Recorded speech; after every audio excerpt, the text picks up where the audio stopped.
episode 29 of the podcast. Today we're going to talk about drying. Do we need to use a dryer? Are dryers scary? What kind of ways can we break down the drying process to help dogs who might be afraid of any particular part of that process? This is the Creating Great Grooming Dogs podcast. I'm Chrissy Newmeyer-Smith. I'm a certified professional groomer, a certified behavior consultant for canines, and a certified professional dog trainer. And this, my friends and colleagues, is the podcast where grooming and training meet.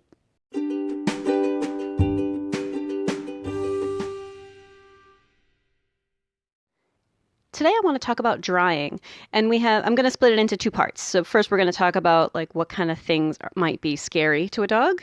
And in the second part, we're going to talk about some of the tips that ways we can break up that process and make it smaller and help dogs learn about it and help them be good. But one of the questions that I saw recently was, do we even need to use a dryer?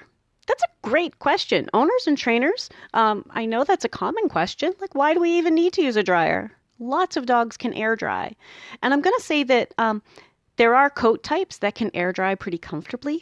But some dogs, if we let them air dry, are far more likely to become matted than if we actually blow dried them. So blow drying process isn't just about getting them dry. For many, it's about straightening the hair and having it lay flat and kind of helping that dog have less mats later.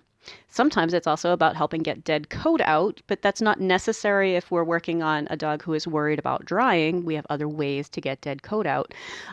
But even the dogs that are easily air dried, if it's too cold or if it's too damp, there are times when that's not really practical. So in my experience, I think it's really good for any dog to learn a little bit about drying, right? Even if it's a short-haired Chihuahua and you may never ever dry that dog in their entire life, just go ahead and do it, right? Why not? Why not?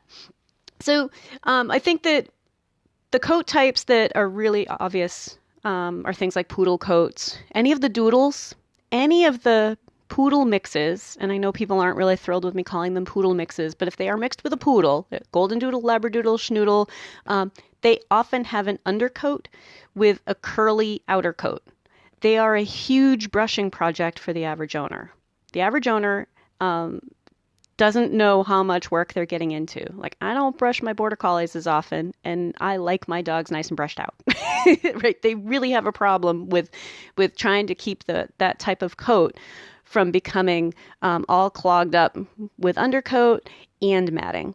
So it's a particularly difficult coat, and they need to be really cared for differently. So sometimes we end up taking those short.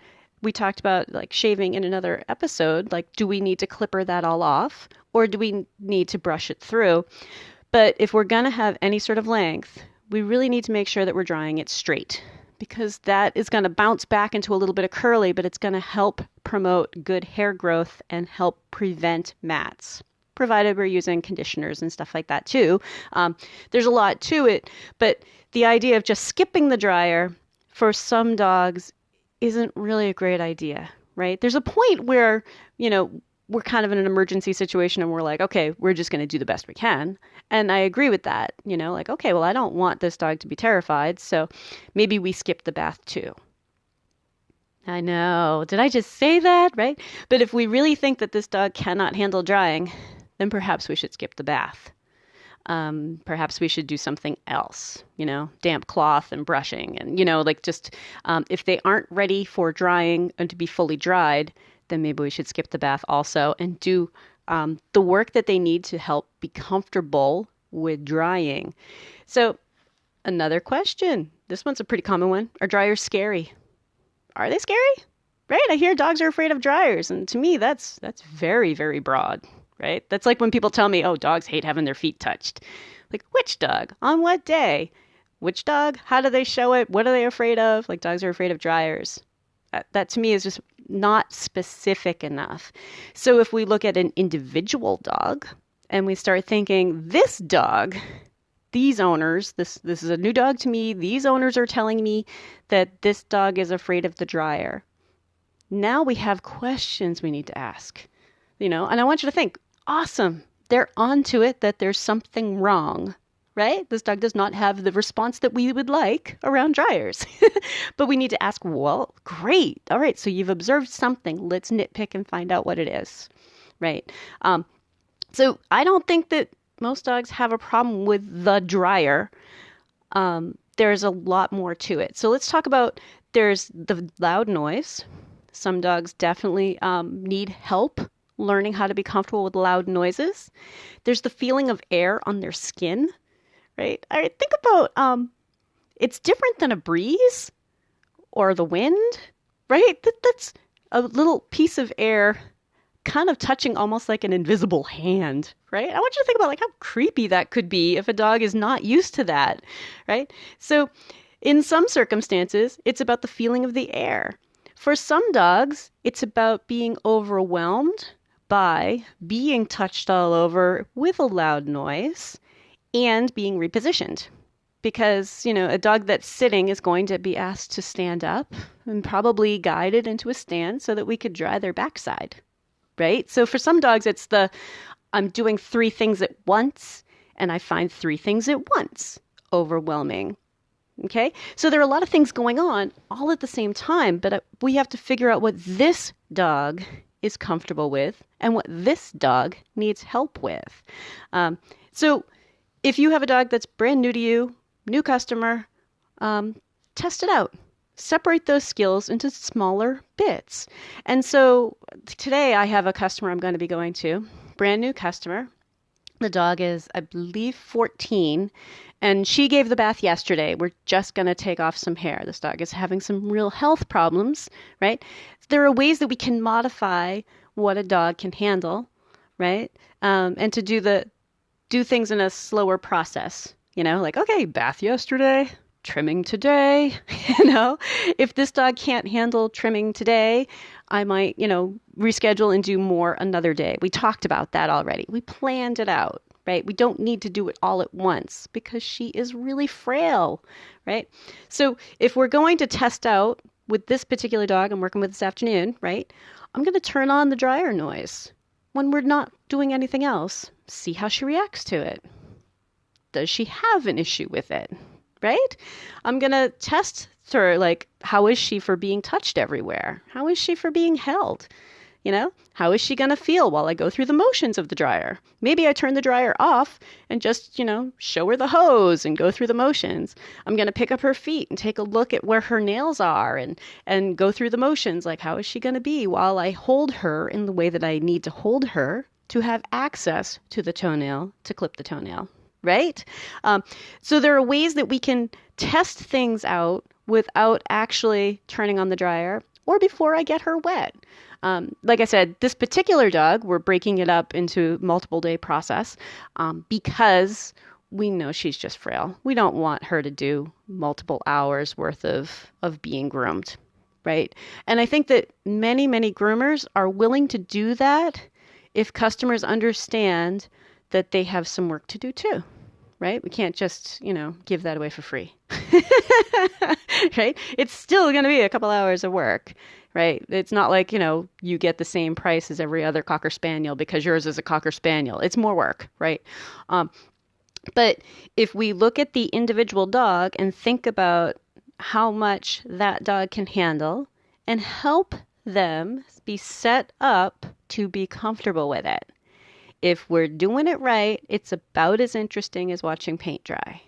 It's about as interesting as watching grass grow. If we're doing it right, it doesn't look exciting at all. So in the next part, we're going to talk about some strategies for helping a dog if they have an issue with some of these. If you're enjoying my podcast, please remember to subscribe so that you don't miss any episodes. So how can we break drying down into smaller bits for training purposes? So one of those things is I want you to think about some any time-saving strategies that you have for making drying faster or making the process of getting a dog dry faster. So one of the things that I use an awful lot is an absorber. It's from the automotive department. It's actually, it looks like a towel, but it's actually like a very, very thin sponge. And I squeeze every dog out, and then you squeeze the towel out and you use it again. You squeeze the towel out and you use it again. One towel to get them to the point where if they shake, nothing comes off. Like I truly towel them down to damp, which is part of help lessening any of the drying time that we need to do. So I towel them off with that absorber until they're damp. Like I said, you can find them at Walmart. You can find them at auto parts stores. The things are awesome. I've been using them since the 90s. They're fantastic. I don't know why every groomer's not using them. So another tip, if you need to save some time with the actual dryer, is while you're toweling, brush. Brush while you're toweling, because you're using mechanical means to move all that water around and the towel's picking it up. Honest to God, I do that with my own hair, right? I have really thick hair. If I were to just take it from like kind of iffy towel to with the dryer, it would take me 20 minutes to just do my hair, right? We think about how long it takes to do a dog and get them dry. Well, if we can break that down into steps that they're more comfortable with, like being squeezed out with towels and being brushed with a towel, then we don't have to spend as much time with the actual mechanical device of a high velocity dryer. We do have cage dryers and we have stand dryers and there are the handheld dryers. But I'm talking about the high velocity dryer as a time saver. If you're going to use yeah, let's get into cage drying. So cage drying definitely has got a bad reputation because people hear cage drying or crate drying. I don't know what they're thinking, but basically we're putting a dog in a crate with some air. And usually it's just a little bit warm. We usually don't use hot air. In fact, I don't even know if they make crate dryers that go hot anymore, but just a little bit of air flowing through, helping them dry. Sometimes there's a box fan in front of their crate too, helping the airflow. For dogs who cannot handle a high velocity dryer, that might be less stressful, or it might be the same kind of stress, right? So be thinking about, well, is that really like, are we just taking our own preferences and saying, oh, I don't like cage drying, you know? Like there's nothing wrong with cage drying, right? It's okay to put a dog in a crate with some warm air. Dogs always have to be supervised in our care, but you know, you hear that 1 in a million story from somebody who is not really doing their job very well. And you know, everybody suddenly thinks that dogs die in there.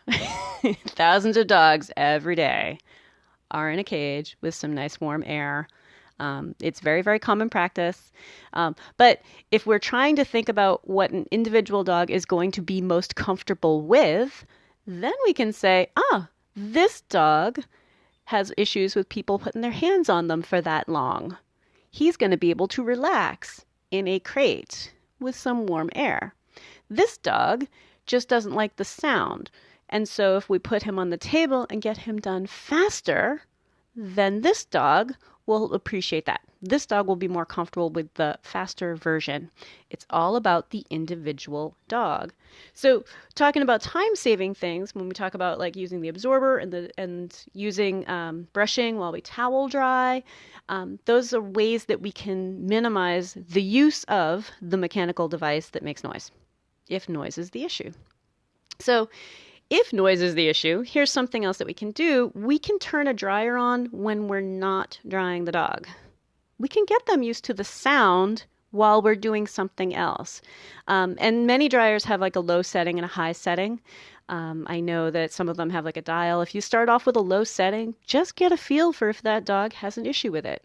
You're not even putting the dryer on them yet.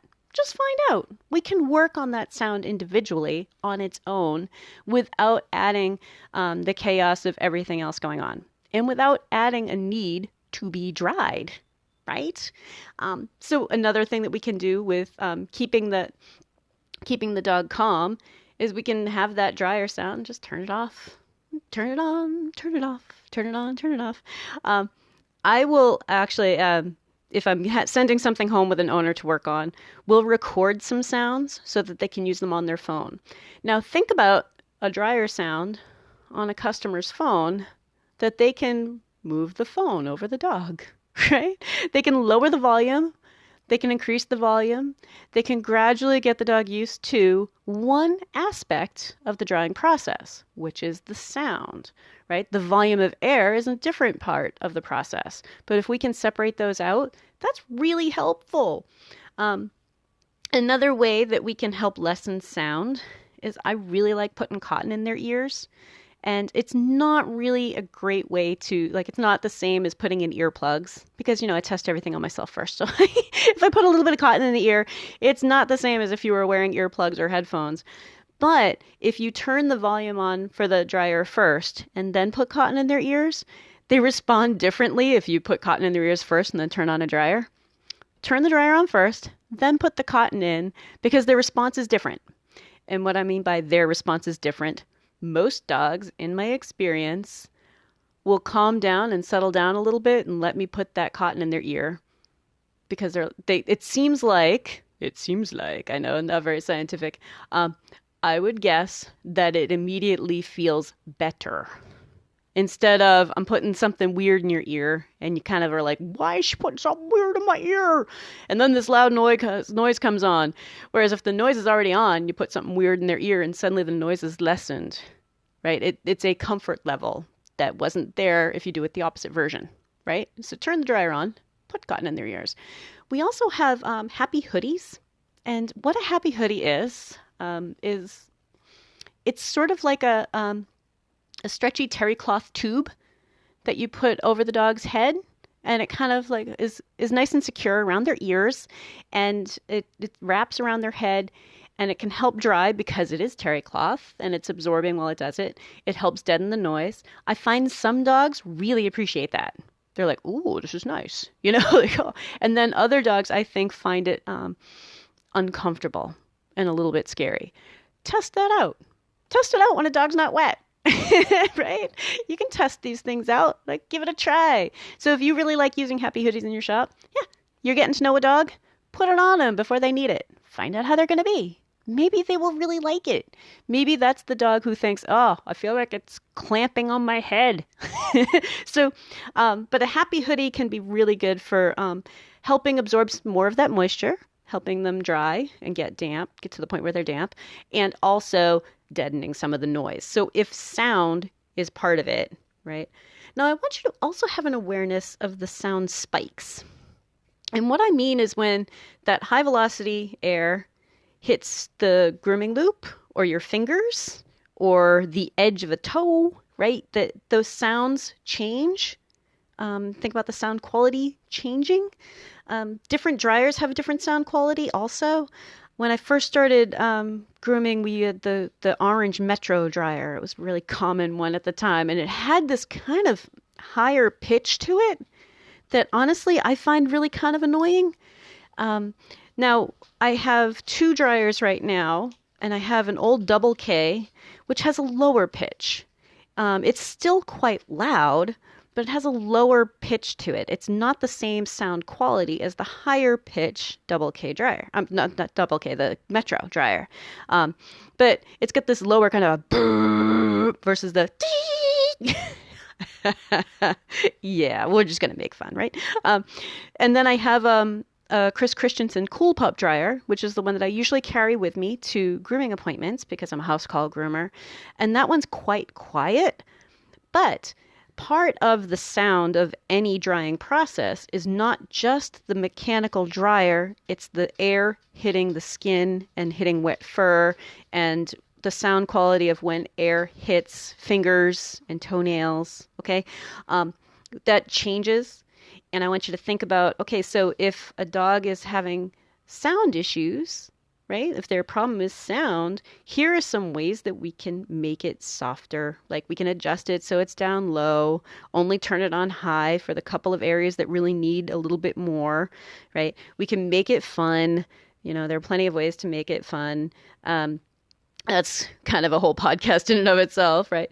But once it's on and the air is on, there's a lot going on all at the same time. So if we break it down to other things and separate it all out, then we can have the high velocity at the same time as the noise touching the skin, right? Now, the air touching them, that's like an invisible hand touching them. And that's really weird. It's different than a breeze. It's different than the wind. And I'm kind of embarrassed to say it took me God knows how many years to figure this out because I only figured it out about 6 months ago. But one of the ways that I now that I got smart, right, will help a dog with the feeling of it being touched with the dryer is while they're still under a towel, I wrap the towel around them and I have a nice smooth towel over kind of like the middle of their body, whatever this particular dog thinks isn't scary. And then I run the dryer over the towel. And an interesting thing happens. It's the easiest version before you actually run it over their skin. And taking some time to go through the motions over the towel and to take the towel up near their neck and dry over the towel, it's not getting them dry. It's teaching them about the feeling. And then when you remove the towel and gently go over their body and then back to the towel and then back to their body and back to the towel, right? We can lessen the sensation and help them learn about it in a way that is constructive. And it took me a long time to learn that. So, and I'm sure there's somebody out there going, really, really, Chrissy, you didn't know that. But that's why this podcast is here. I want us to talk about things like that. We all have some really neat nugget, some really awesome experience that we should be sharing with each other. So that was a lot this week. I want to get into our weekly action step. And this week's weekly action step is to kind of get some recordings of the various dryer sounds and have them on your phone or available to you to at least be able to explore what those different sounds are. Okay, so that's your weekly action step.